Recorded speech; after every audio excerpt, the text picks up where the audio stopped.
Hi, this is Tamara from mooglyblog.com, and in this video I'd like to show you the Tunisian Knit Stitch. The Tunisian Knit Stitch is named because it looks like a knit stitch. If you look closely, the stitches here in the front look a lot like knit stockinette.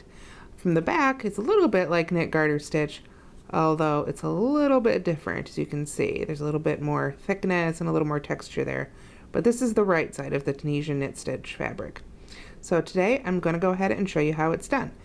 Now if you're going to work the Tunisian Knit Stitch, you likely already know the Tunisian Simple Stitch, and I have another video for that on my channel and on my site mooglyblog.com, so go ahead and take a look at that if you're not familiar, because I'm going to go through those relatively quickly here. Now to make the Tunisian Knit Stitch, you start with the same 2 Tunisian Foundation rows, which are on the Tunisian Simple Stitch video. Basically, you chain however many stitches you want to make. In this case, I'm going to go ahead and do 6. Again, this is narrow enough, you might even be able to get away with doing this on a regular hook rather than a Tunisian hook. I'm using a Tunisian hook size J, or 6mm. So I've chained 6. To work the first foundation row, we go into the second stitch from the hook, yarn over, pull up a loop, and go in and pull up a loop from every other stitch there, every remaining stitch, I should say, not every other stitch. We don't skip any except for that first chain closest to the hook. So that when we get to the end, we have 6 loops on the hook. We chained 6, now we have 6 loops on the hook. That is row 1 of the foundation rows. For row 2, just as before, we chain 1, and then yarn over, pull through 2, yarn over, pull through 2, yarn over, pull through 2, 2, and the last 2. Okay. So those are the 2 foundation rows that almost every Tunisian pattern starts with. It was the same for the simple stitch, it's the same for the knit stitch. Now, just as before, when we were working the simple stitch, this first loop counts as the first stitch of this next row. So it's kind of the same loop that you finish out the return pass is the first stitch of the forward pass for the next row. So when we did the Tunisian simple stitch, we found this vertical piece of yarn here and we went right under it, right to left. The Tunisian knit stitch is similar, and if you can do that, you can do this. So rather than just going under that loop, we're going to go under that loop and under all the stitching here at the top. Yarn over and pull up our loop that way. Now if you look closely, that vertical stitch that we were going under before for the simple stitch, there's a stitch behind it. And basically we're going between those 2. We're not going between the stitches. You can see this is between the stitches. We want between the loops of that same stitch.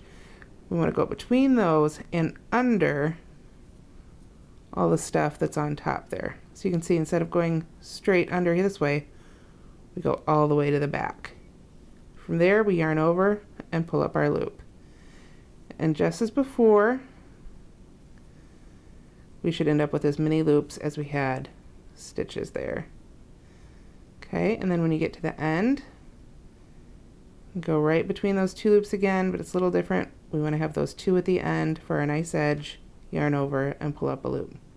We've got our 6 loops on the hooks. We've made all our knit stitches here in the forward pass.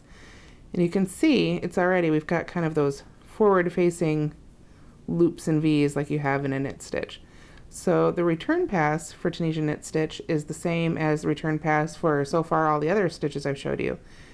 We pull through the first loop, kind of chain 1 there, and then yarn over and pull through 2, yarn over, pull through 2, yarn over, pull through 2, all the way to the end. You can see there is a completed row of the Tunisian Knit Stitch. Let's do it one more time. And after the first row, you'll be able to see a little bit better too. You can kind of see the 2 loops there in front.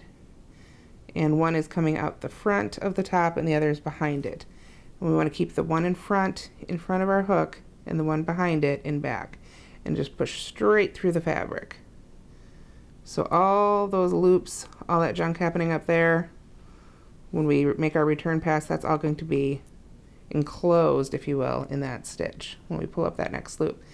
And since we're working from underneath and we've got all that stuff inside the stitch, if you will, it's a good idea to really make sure you pull up and keep those loops on top. So again, keep that one on top and push right underneath all of that. Yarn over, pull up a loop, push through, yarn over, pull up a loop, insert the hook, yarn over, pull up a loop, insert, and there, since we're on the end, we want both those loops there. We've still got the one behind it though. That one's still staying behind. These are the two on the end. Yarn over, pull up a loop. And then just as before, we chain one, and then pull through two, yarn over, pull through two, all the way back to the end. I know it's hard to see because I keep my thumb on top of my work, but I find that this keeps the stitches a lot steadier. And lets me keep better control of my tension. So there we've completed a couple rows of the Tunisian knit stitch. And that's all there is to it.